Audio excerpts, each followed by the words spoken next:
Yeah, I think children should be trained, and waste management need to be good to be safe to the to save the planet.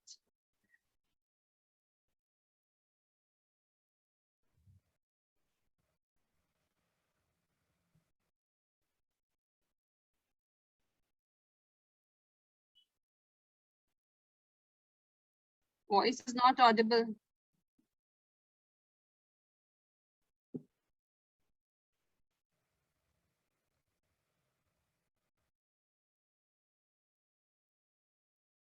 Okay, can you hear me now a little bit better?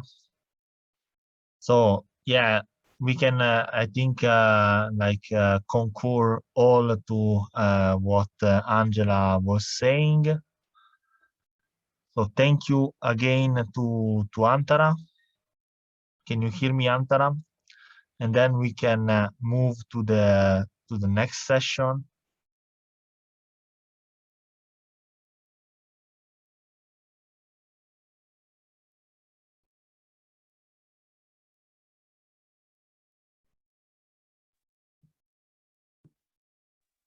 Yes, what is the question? I'm not getting.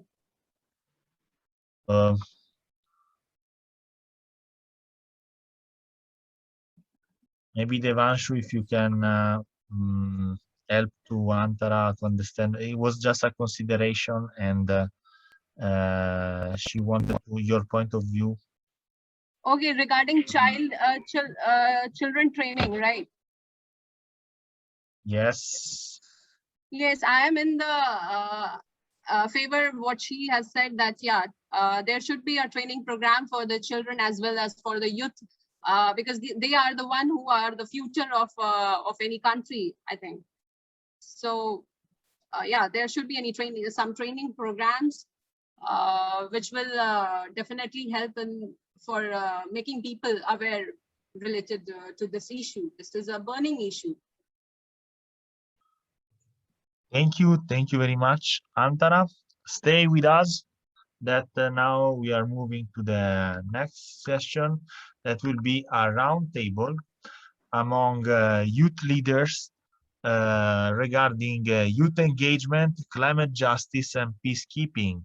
So I'll invite to the floor Shantanu Mandal, that is thematic facilitator for Environment and Faith Steering Committee of UNEP MGCY, and the youth representative of the Brahma Kumaris to UNEP. So Shantanu, welcome back to the floor, and it's a pleasure to have you here. We call back also Joel Eboa from the African Youth Network for Leader for Peace and Sustainability. We have then also Pauline Owiti from MOC COP26 and the Poly Foundation.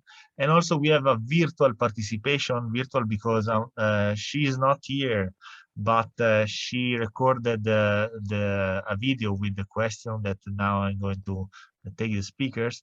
And I'm talking about Alka, that's from the Human Rights Working Group of YOUNGO. She's the focal point of the group. So I'll open the floor with a first round of introduction for all the speakers. So Shantanu, Joel, Pauline, please introduce yourself.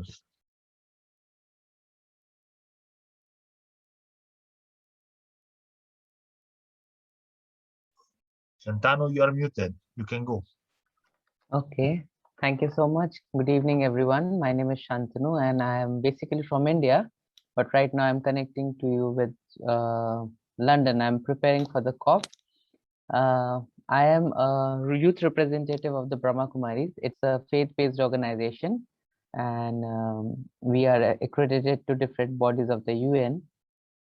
So I am a youth representative at the United Nations Environment Program, and I also look after the thematic working group for environment and faith, along with my fellow facilitator, Alfonso Monia, who is from Sinesa.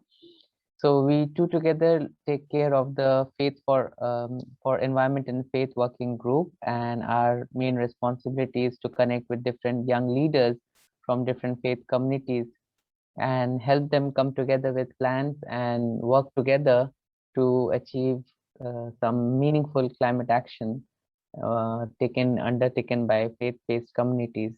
Other than that, I'm also part of the United Nations Food System Summit, and we'll come to know more about each other. And it is great to see you all here. Thank you so much.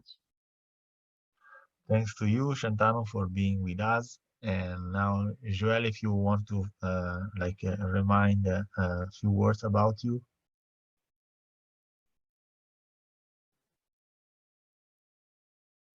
Okay, good evening to everybody.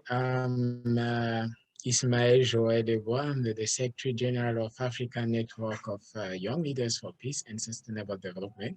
That is a Pan-African network that is basically working on the interconnectedness of peace building, environment, and climate change, and see how to mobilize not only the young people, but also the women and the indigenous communities in addressing those issues that, as I've already said, are interconnected, and also are linked with peace.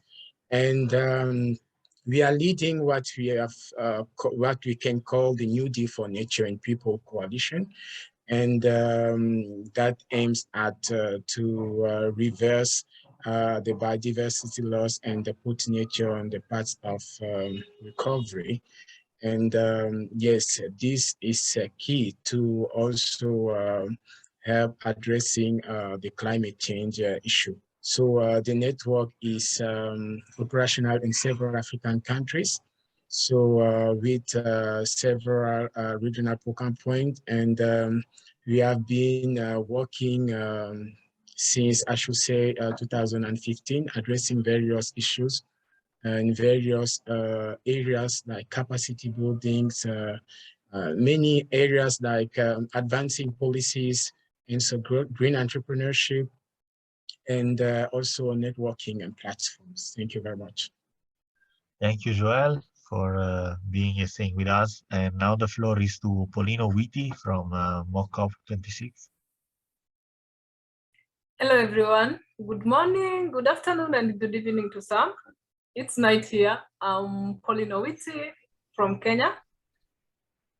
I'm an agronomist by profession. However, currently I'm working on climate and ocean policies and also on the wildlife sector at Kenya Wildlife Service. Basically, what I do is draft climate and ocean policies at the international level, and few treaties. So far, I've worked with Poverty.org. Poverty is drafting drafted like Arctic policy is to be adopted by United Nations Convention. It's UNICLOS, United Nations Convention on Laws of the Seas. So basically, that's a treaty that every country has to adopt to save our climate. As we know that the Arctic Ocean has like those polar ice that are melting and is affecting us everywhere, including us in Africa. And I'm also like working with kids to teach them about climate and environment, how they could like take care of their environments to help solving the climatic issues that we are currently having. Apart from that, doing something with my foundation. It's called the Poly Foundation. So like I'm training small scale farmers on ways they can adopt organic farmers by using natural products. So that's what I'm doing by now, as at now. Thank you, and back to you, Domenico. Thank you, Pauline. A lot of things actually. So congratulations to Pauline. And now let's know our virtual guest, that is Alka Kaur.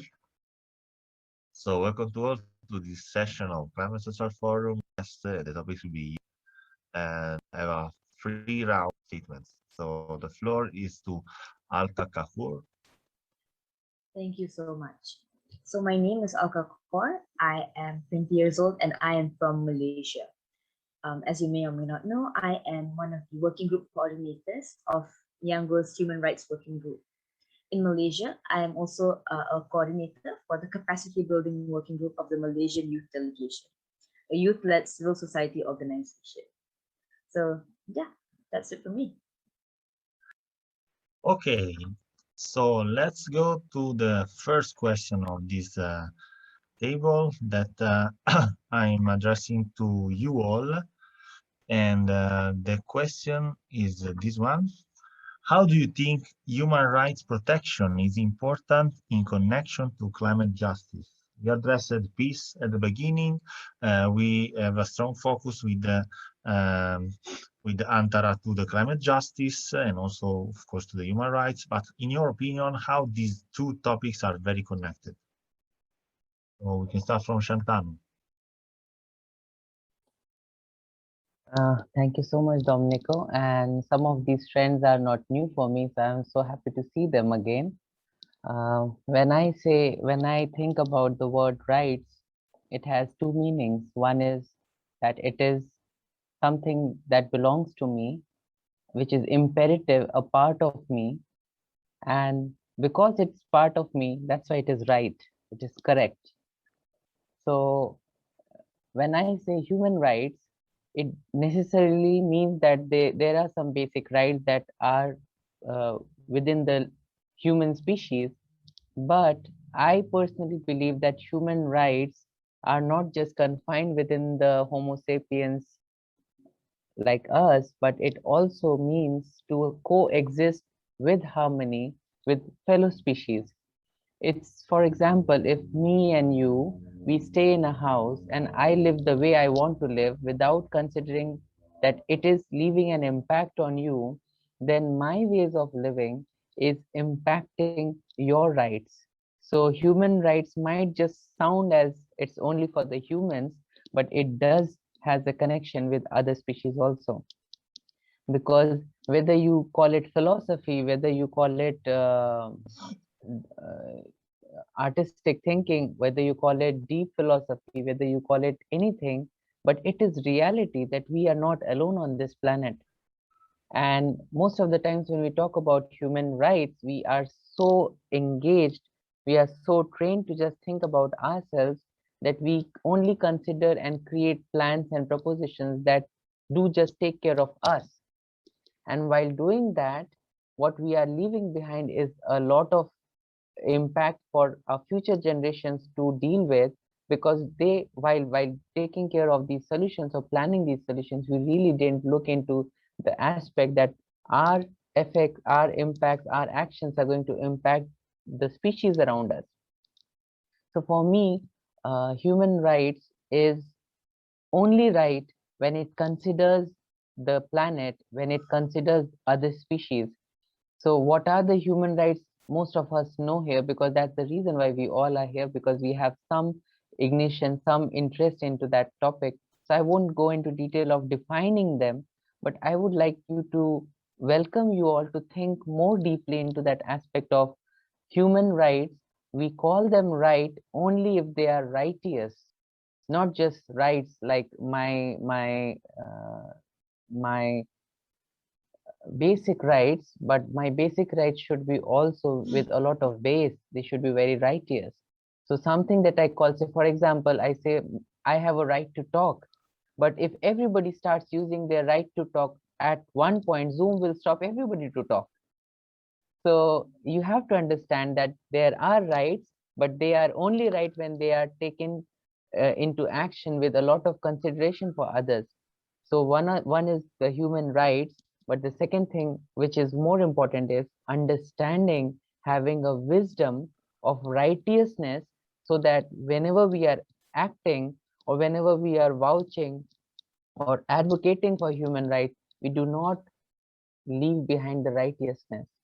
Many of the times this happens that I have seen activists and active actions and movements that are for claiming for human rights, but in that claim or in that protest or in that action, they have a lot of aggression, they have a lot of anger. I know there is a lot of injustice which is propelling that, but what is that energy that is motivating me? Is it the energy of the righteousness, or is it the energy of aggression? So I would like to rest my contribution here with saying that human rights had two faces. One is that it belongs to each one of us, but it is only right when it considers compassionately about every species around us and not just humans. Thank you. Thank you, Shantanu. To Joel. Sorry, Domenico, I got a connectivity problem. So I don't know what it was the question because I'm just connecting myself. Okay, I will repeat, no worries. The question is how human rights and climate justice are connected. Yes, human rights and climate justice are connected in various ways. Because when we talk about climate justice, is about, as I was saying just a while ago, about the right, for instance, of the land. If I take just the right to land. So many people, when we talk about indigenous community, their land may be taken by companies because yes, by the authorization of the government. Yes, this is a human right. So this is also linked, even when we are talking, for instance, about desertification, or we talk about issues like related to migration. There are issues that are linked to human rights and that find their sources on the climate change and also the biodiversity loss. So when we talk also about the issues related to conflicts in several areas that basically linked, for instance, of the scarcity of natural resources, such as green pastures, or such as, for instance, for farmers. So it is issues that are related to biodiversity loss and also to climate change, and also that are linked to human rights. So we cannot solve these issues of climate change, or bringing the debate related to climate justice, if we don't see things really interconnect in a way that interconnected. So yes, the climate justice is about human rights.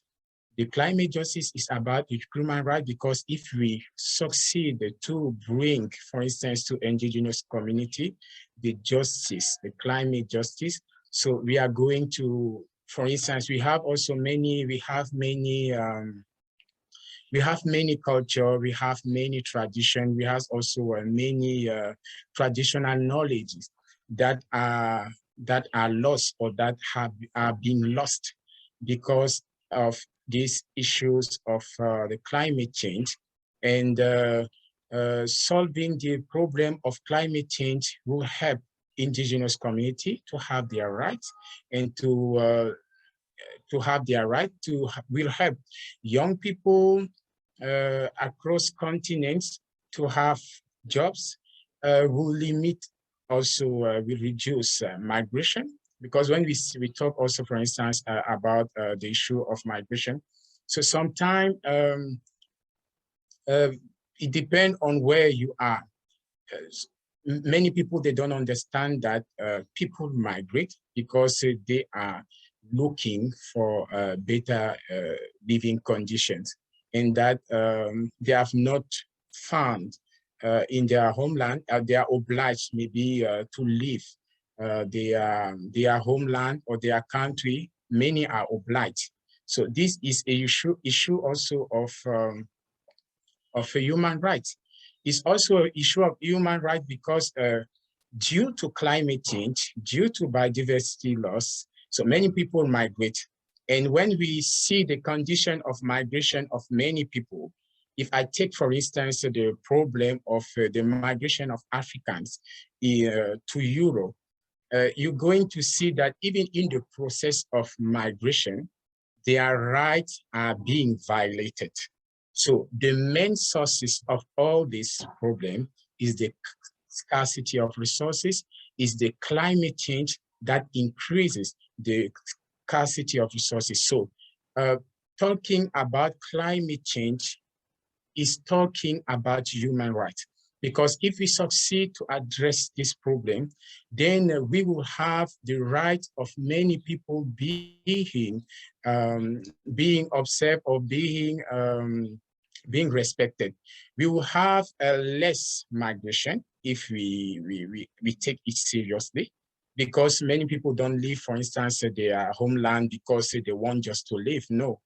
Or they are living because they are seeking better conditions. But where they go, for instance, in the country where they are going, their rights will still being violated. So we see that solving this issue of climate change, solving also this issue, because for me, we should not only talk about climate change separately.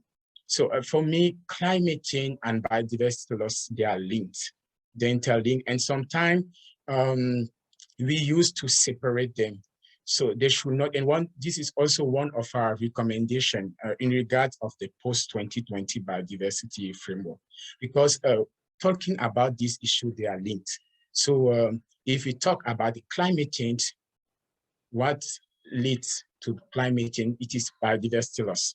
So we have the problem of biodiversity and then climate change. So the loss of biodiversity will have an effect on the temperature. So yes, it is caused even by the human actions, but the more temperature increases, it will have also an effect on the biodiversity and increasing again the temperature.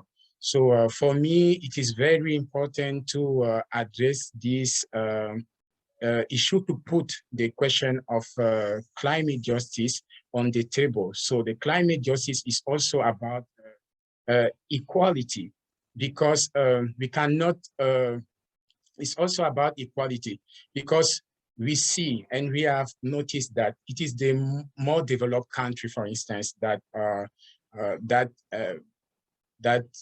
have brought through the industrialization, that have increased, yes, that have increased the situation. But now we have also many less developed countries that are paying. So they consider that they are paying the years of industrialization of developed countries. So when we talk also about climate justice, it's also about not just human rights, but also yes, human rights, but also how to find a common ground also where developed country will also take their responsibility toward a less developed country, so that the rights of indigenous communities, the rights of young people out there, the rights of women there, be also promoted, be respected. So that is what I can say. Thank you very much. Thank you very much, Joel. Now the floor is to Pauline. Thank you, Domenico. I'll second my two colleagues' points, especially Shantanu, who talked about it's not like, why are we much focused on human rights when there are also other species that are affected? I will also add that ecosystem itself is important, because climate change affects us directly and indirectly. But when it affects us indirectly, it affects our ecosystem. Look at the marine ecosystem. If there's rising water levels, then most people will be displaced and they will become climate refugees. And that's a climate injustice. And look at other places drying up, there'll be war, and that they'll also migrate, and that will become injustice. But at what point do we call it human rights? I feel like it's not much of a human right because it was caused by us. Is it not us that have been bringing up these issues? Is it not us that have been causing like climate change? We have to rethink. I understand that most of the there have been levels in pollution or in contamination of our whole ecosystem. Some countries or some nations are up, others are low, but we should leave it on how to protect the earth, as all of us, like, we are aiming, or all of us are being affected by this. So we should have consideration. As much as we are leveraging this, we should have consideration to ensure like accountability and effective remedy for human rights, that human rights harms that are caused by climate change, in that we ensure that most of the activities we are taking are not impacting on our climate. If so, they're impacting, it should be minimal as we look for other alternatives. And most importantly, we should mobilize available resources for sustainability. We should not be having like a certain group of people, because of their social status, using a lot of resources compared to others. We should just like have it sustainably and use it correctly for our future. Most importantly, I think there should be like international cooperation. International cooperation is a very important key when it comes to like fighting the human rights and climate change issues. Yes, human rights and climate change are very much connected, but we need international cooperations. We need policies, we need declarations, we need treaties, laws, and regulations that affirm that each and every country will abide to these policies, whether they're policies or law, that will ensure that everyone is protected. There have been talks around like people that have been affected by like climate change and then they become refugees. When we talk about like refugees, they talk about refugee, but they don't like categorize them. So we had this discussion of how is it important to categorize and give priority to like climate refugees, the importance of like having them be in one setup and not call them like refugees as others, but like climate refugees.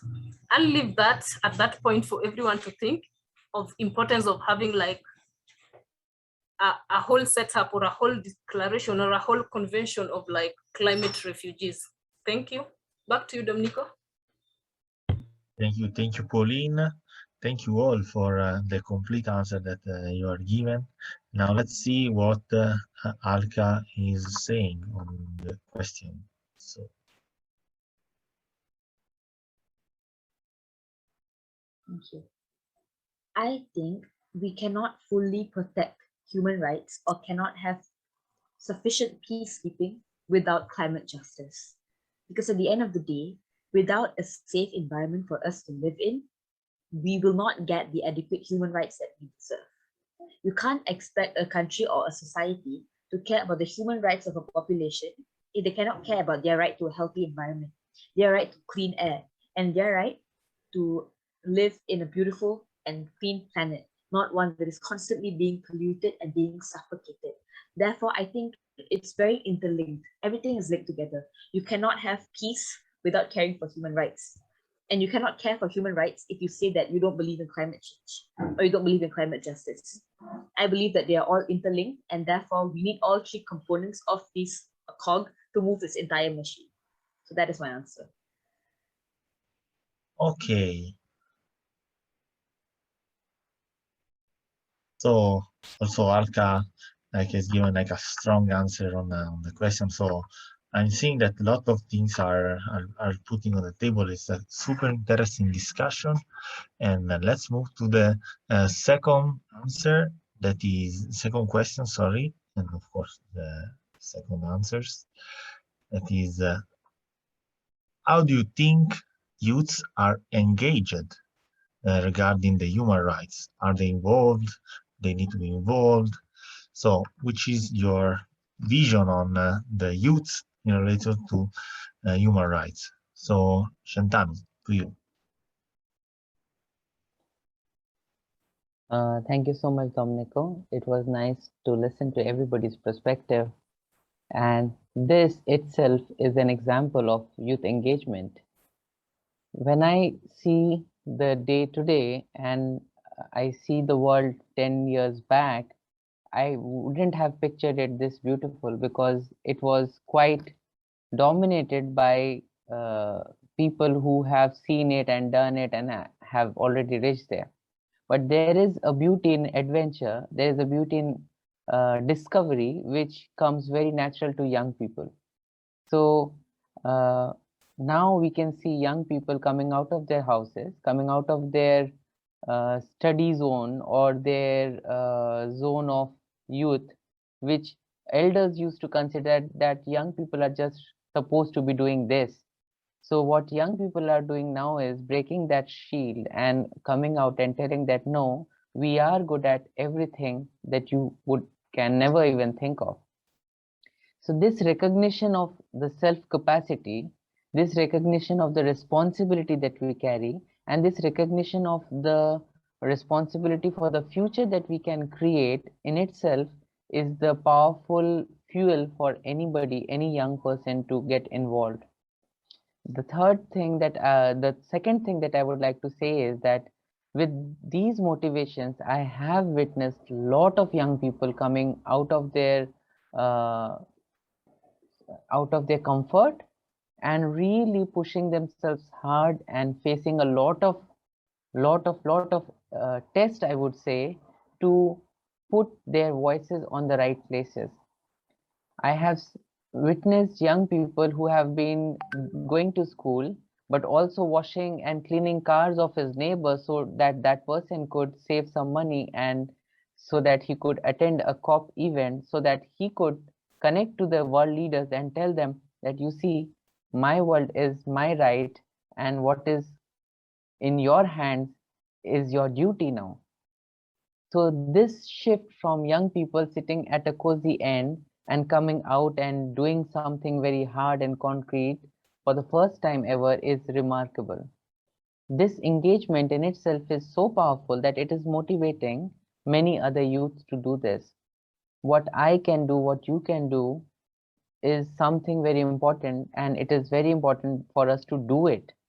The moment we finish doing it, we accomplish what we are supposed to do, naturally there is an energy that helps others to learn from us, and gradually this caravan starts growing.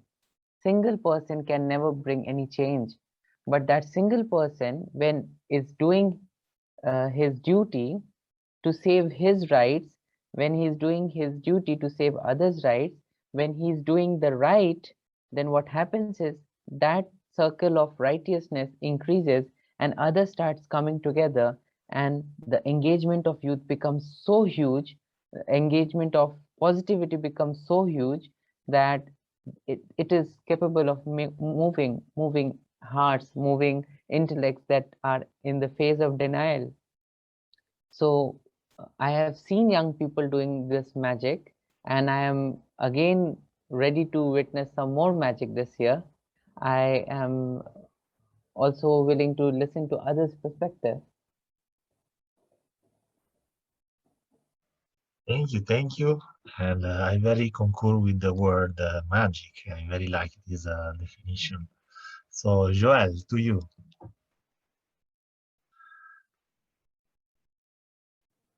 Okay, thank you very much, Domenico. Thank you also, Shantanu, for your contribution. Yes, I think young people are the more and more aware, and it is like they understand that there is something to do. So we have also with all the broadcasting, with also the social media, young people are really connected to social media. So even though we don't reach them directly, they can understand that there is something that is not going well. And that is also the magic of the digital. So we can say that it helped us to be interconnected. And even though we are not a place, or we are not in a continent, for instance, Europe, or we are not in Africa, we can understand what is going on. And we have also, as human being, a kind of understanding that there is something to do, there is something to change, and how can we contribute to change. So these are the layers, these are the basics, these are the grounds that really facilitate our actions as a civil society organization. And really thank that, and we really thank and also advocate that the technology of information, of communication be really spread across Africa and also across several countries, because you know, in rural communities, for instance, it is difficult to have access to for instance, to internet. So this channel are the key element that can help really to make understand many young people, even that cannot have access to civil society organization or activists like us, to be aware. And when the message is easy to go in communities, the more they are aware, the more they can take action. So that is what we have been working. And in Africa particularly, we have the population is about 60%. So as I said, people are the more and more aware. It is sure that a lot of them don't have a capacity building, but they know that we have to do something, and they try to do something as they can do.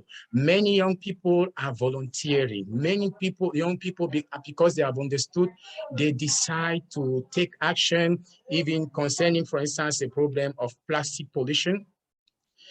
In my network, for instance, you are going to see many young people that are taking action, volunteering. And I'm also sure that in other continents, that is the same thing, because they have understood what is about it. But I think that concerning the issue of climate change or climate justice, it is important again to increase our action, because this cannot be solved if we don't raise voice, if we don't even threshold, because we need to increase our voice. And we have to do that strategically as young people. So it is a reason, for instance, that in the African Network of Young Leaders for Peace and Sustainable Development, so our strategies is based, as I said earlier, in some pillars. That is capacity building, because they may be aware, but they don't have capacity to take action. They are aware, okay, they can take action. Okay, we plant tree, we do this and we do that. But as they don't have a lot of capacity, it will be difficult for them to engage policies. So it is a reason why we found our action in capacity building. So building the capacity of young leaders, meaning civil society organization and network, for them also to replicate in their community. And this is a flagship of our action. And we see that this produces results, because through this channel, we can even be able to touch people in communities, young people that are not belonging to an organization of anyway. And also networking is also important. So there are various kinds of networking that may be online and offline. So we may be able to use that. So as I said at the beginning of my speech, yes, the digital and the social media really help us to understand things. So we have to take it. And many people, young people are already doing that. So, and we have also to leverage on it to increase our actions. We have also advancing policies. So the young people, so what we can see that many young people, they don't know how to engage now with policies. And this is really important. So the reality may be different in Europe and in Africa. So it is, as I said, this problem does not have the same face, or the reality may be also different in Asia. So engaging policies is another level. And sometimes it needs first that you have a lot of capacity, but also a solid networking to do that. Networking in your community, networking in your locality, in your city, networking nationally and also regionally to engage stakeholders. And also, as I said, among the politics, we have some people that are pro-environment or pro-climate justice. And we have some that just pretend. So it is important. It is just by networking that we can understand it. And also by networking and mentoring, this is important. So in our network, Africa Network of Young Leaders for Peace and Sustainable Development, we give an important place to mentoring, because we mentor civil society organization and young people because they don't have the same level to understand this, the interconnectedness of this problem, and also on how to take action. So we need a mentorship because we cannot succeed without mentorship. So young people maybe they can lay actions just also because there are many also that just do action because they are seeing, but not really understanding the impact or the real value of what they are doing. And this, we have to increase it in our action. So I've talked about also green entrepreneurship. That is important because working in the question of climate justice or peace building interconnected to environmental issues really called also about the green entrepreneurship. The most problem of young people now is joblessness. Many people don't have jobs. And even when they engage in entrepreneurship, many of them don't know that we have the green entrepreneurship that is an open doors that can help not just only to solve the problem, but also to have the money. So it is important also to invest. Many people are already, young people are already doing in green entrepreneurship. For instance, the question of renewable energy. I have, and I know many young people. We have been working with young people, and we have also a program regarding this issue, as I said, on how to involve many young people in green entrepreneurship. And they are doing, but I think that we have also to increase this. And we cannot do that without support, because in a certain instance, we have to tell the truth. So there is little level of engagement. We have what we call, when we talk about young people, the major action young people are doing is volunteering. So, but for that volunteering to be sustainable, it should be really accompanied. And it is at that level that we have really to raise our voice to more, for the support of young people and civil society, youth and civil society organization, the more young people. And we have drafted several position paper where in regard of the post-2020 biodiversity framework, we are calling for sustainable funding for young people. So Shantanu said that there are young people that used to use their money to go to the COP and all these things. So they are aware, and this action should really be sustained if we want to really, because we talk about young people, but we have to understand that this is interconnected. Young people may do things together to address the climate justice, but we have also the responsibility of international community, or should I say of government.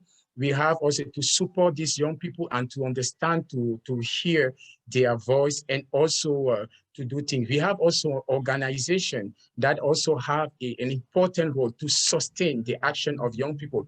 Otherwise, we can be in a cycle where, because with experience, what I've seen is that with experience of civil society organization or also accompaniment of young people, so there are some young people that start with a goodwill to do things, and they are doing that, volunteering, but at a certain moment, their will or their ambition sometimes fade, because they don't have people to mentor, to accompany them. They don't have people, to work with them, and they don't have also ways, or to be supported. So that is what I can say in regard of young people. They are engaged, they are aware, they are in action, and we have also to explore other ways to see how this action of young people should be sustainable. Because when we are talking about addressing this kind of issues, it's not just about addressing it for a small time, but also seeing how it can be sustainable. Thank you very much. Thank you very much, Joel.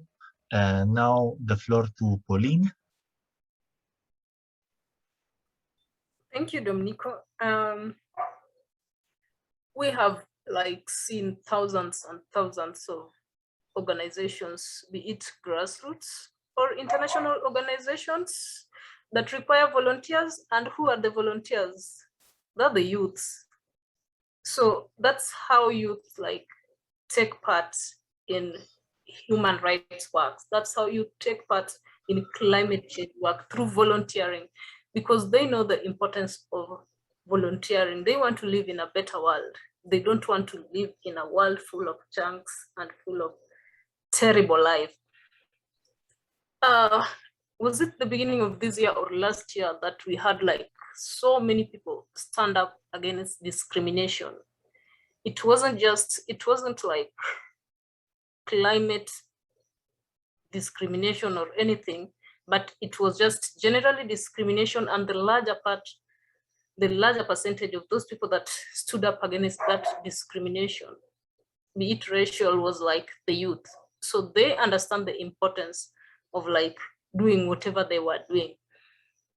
Personally, have volunteered in so many organizations, and I'm not volunteering for like personal gains or monetary values, but I'm volunteering because I feel that's the right thing. So youth are doing this because they feel they're doing the right thing. They're staying connected with social movements because they feel that that's what will help them in future. They're donating to different organizations that deals with human rights and climate change. They're donating to affected people. They're standing up with affected people because they feel that's the correct thing.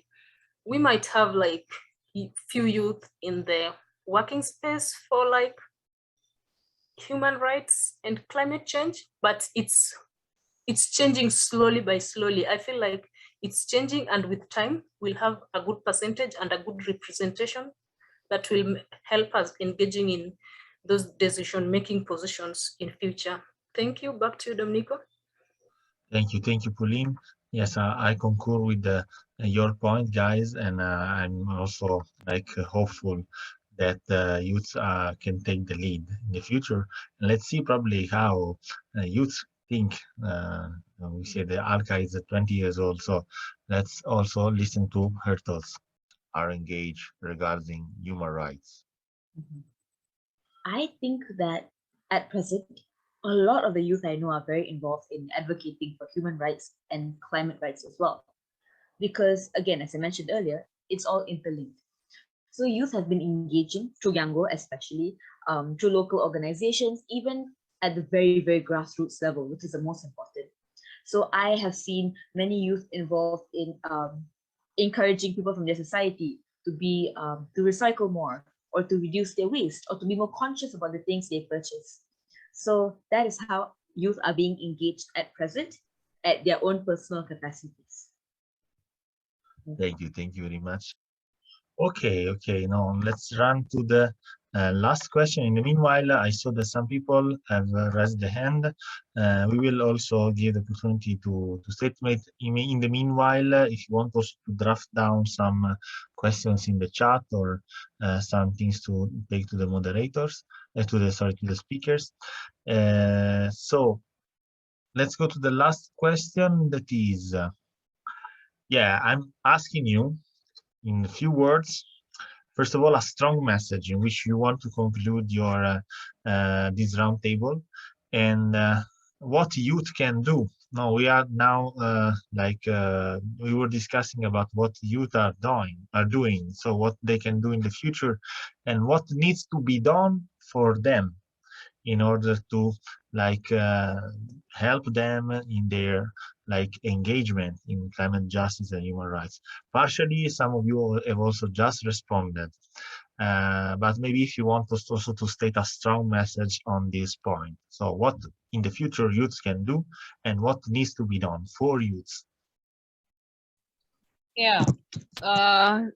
According to me, I think that there should be some training programs which should be provided for youth, which will help them to know in depth regarding this particular area. And there should be a proper mentor who knows who knows about this particular area. Then I think this would help to work from the ground root level to the higher level, because I think there are people are not much aware of this issue, because they take this issue in a light way.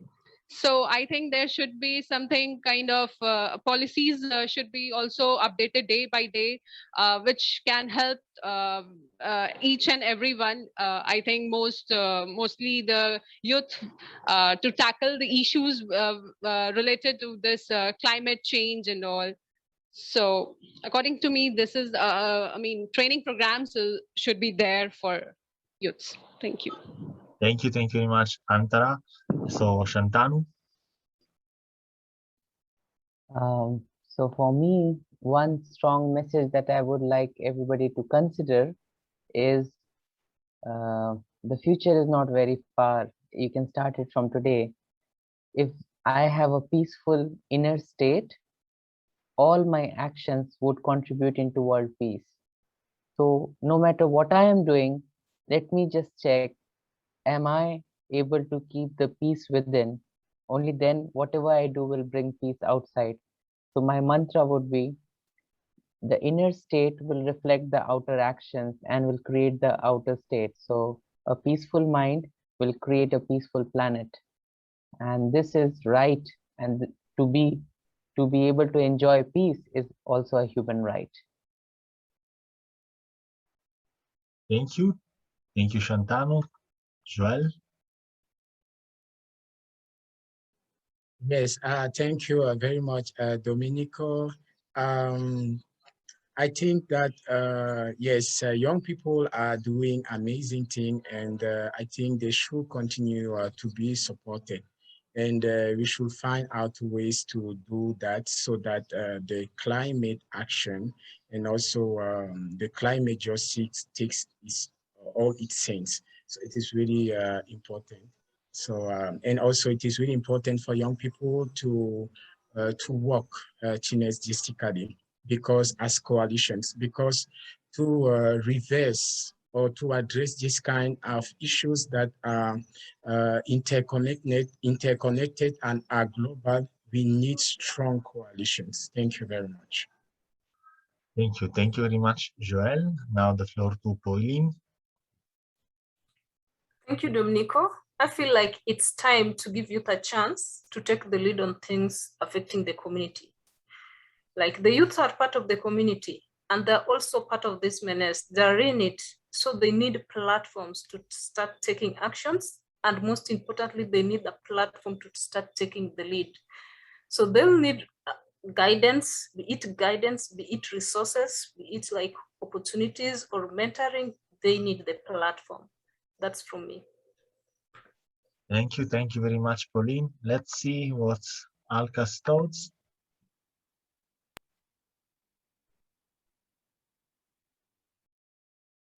I think the most important thing we need to know is that as youth, we can only do so much unless there is a big shift in the terms of the policymakers. Because yes, we can have as many protests as we want, as many campaigns as we want, but until and unless we bring in the change in the policymakers, all of our efforts won't go to vain, of course. You know, we're still educating people, but the biggest change happens in the place where negotiations happen. So what youth can do is like attending COPs, attending local conferences, wherever you can, to try and make sure that the policymakers are aware that a lot of their constituents want these changes to be made. So you can write to your local congressman or your local politician, your local member of parliament, write to them, let them know that youth in their constituency are involved and are interested in climate change, and let them know that you want to make a difference. Because again, you can only go vegan, or you can only stop using your car there's only a limit to it. When a lot of these corporations, like oil corporations and plastic corporations, are the ones that are involved in polluting the environment. So we have to make sure that our policymakers know where we stand. What can be done for youth, on the other hand, is that the government, people in general, especially adults, need to give youth the space that they need to share their opinions. I come from an Asian society where you need to respect older people, whether or not they respect you. And I think that's ridiculous because yes, respect is very, very important. But what is not important is having young voices being shunned, like our own Malaysian young parliament member. He is being called a kid in parliament next to all the people who are his colleagues who were elected the same as him. And his views are being thrown aside. And I think that's ridiculous. So I believe that the adults need to be more aware of what they're doing and allow youth the platform. Because at the end of the day, we are the ones that are going to inherit the planet, so to speak. So if we are not given a platform, a way to make our voices heard and for change to happen, then we're only bringing forth more doom. So that is what I believe. Thank you so much. Okay, so yes, Alka remarks the need for space and platforms and way to let the voice of the youth be heard. So thank you very much for this amazing. Oh, Excuse no. me. Yeah. Yeah, Yes. I want to add some more points that we need to think that there is no planet B. So we need to come together and work together on this particular issue, which is very important, I think, to live for the sustainability. Thank you very much. Totally agree with you, Antara, and is also the message of Climate Social Forum. Only if we stay together, we can let the storm do not overcome us. So thank you very much for this point. So.